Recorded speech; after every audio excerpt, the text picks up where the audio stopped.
Assalamualaikum warahmatullahi wabarakatuh. Berjumpa lagi dengan saya, Ibu Noe di pelajaran kimia kelas 10. Oke, materi kali ini kita akan belajar tentang rumus kimia, tata nama, dan persamaan reaksi. Sebelum masuk ke materi, alangkah baiknya jika kalian subscribe, like, dan komen. Oke, materi pada bab ini kita akan pelajari 3 subbab. Yang pertama, tentang rumus kimia. Kita akan belajar tentang rumus molekul, rumus empiris, dan mengartikan rumus kimia. Yang kedua, yaitu tata nama senyawa. Kita akan belajar tata nama senyawa ion, tata nama senyawa kovalen biner, dan tata nama senyawa organik. Yang ketiga, yaitu persamaan reaksi. Kita akan menyetarakan persamaan reaksi sederhana, menyetarakan persamaan reaksi kompleks.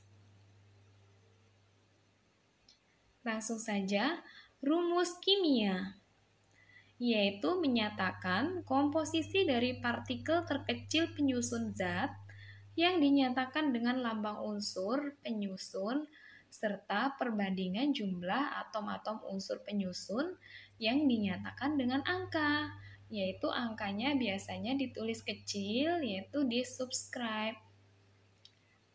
Oke, rumus kimia ini dibagi menjadi dua. Yang pertama,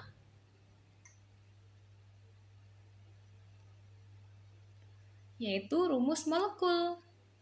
Rumus molekul merupakan rumus yang menyatakan jenis dan jumlah sesungguhnya dari atom-atom yang menyusun suatu molekul, dinyatakan dengan lambang unsurnya. Contoh, H2O merupakan partikel penyusun air, adalah molekul-molekul air, yang setiap molekulnya tersusun atas 2 atom hidrogen dan 1 atom oksigen. Kemudian N2 yaitu adalah gas nitrogen yang tersusun dari molekul-molekul nitrogen dan setiap molekulnya terdiri dari 2 atom nitrogen. Yang kedua yaitu rumus empiris, adalah rumus yang menyatakan jenis dan perbandingan paling sederhana dari atom-atom penyusun suatu zat. Contoh, H2O2 merupakan hidrogen peroksida yang menunjukkan bahwa setiap molekulnya terdiri dari 2 atom hidrogen dan 2 atom oksigen. Perbandingan paling sederhana yaitu H berbanding O adalah 1:1, sehingga rumus empirisnya adalah HO. C6H12O6 merupakan rumus dari glukosa. Perbandingannya yaitu C berbanding H berbanding O adalah 1:2:1, sehingga rumus empirisnya adalah CH2O. Di dalam rumus kimia, jika dia 1 itu tidak dituliskan. Masih rumus empiris. Rumus empiris untuk senyawa ion. Senyawa ion adalah gabungan dari ion positif dan ion negatif. Untuk penulisan rumus kimia senyawa ion perlu diperhatikan hal-hal sebagai berikut. Yang pertama, ion positif atau kation ditulis terlebih dahulu, baru diikuti oleh ion negatif atau anion. Aturan yang kedua yaitu jumlah total muatan positif dan negatif dalam suatu senyawa harus sama, dihitung dari angka subskrip dikalikan dengan muatan. Misalnya, Al3+ bergabung dengan O2- menjadi Al2O3.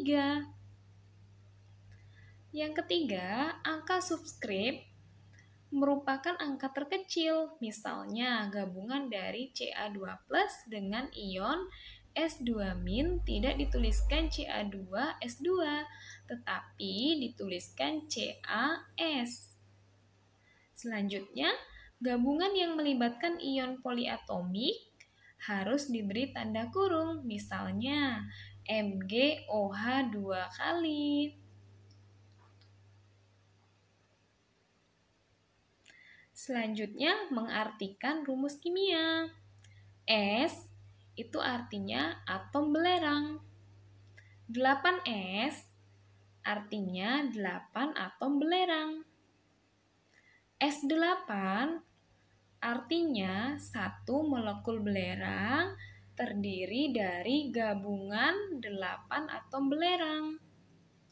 MgSO4 artinya 1 satuan rumus kimia garam Inggris.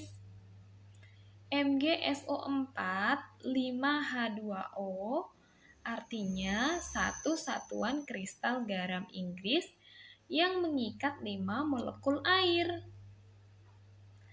2MgSO4 artinya 2 satuan rumus kimia garam Inggris. Selanjutnya, latihan soal. Soal yang pertama, apakah yang kalian ketahui tentang rumus kimia? Yang kedua, jelaskan perbedaan rumus molekul dan rumus empiris. Yang ketiga, mengapa senyawa ion tidak memiliki rumus molekul? Jelaskan. Yang keempat, asam cuka dan glukosa mempunyai rumus empiris yang sama, yaitu CH2O. Perbedaan terdapat pada jumlah atomnya, di mana asam cuka kelipatan 2, sedangkan glukosa kelipatan 6. Tuliskan rumus molekul asam cuka dan glukosa tersebut. Yang kelima, apa perbedaan dari rumus kimia P4 dan 4P? Oke, silahkan diskusikan dengan teman kalian. Oke, sekian materi kali ini. Terima kasih. Yuk kita subscribe, like, dan komen. Saya akhiri. Wassalamualaikum warahmatullahi wabarakatuh.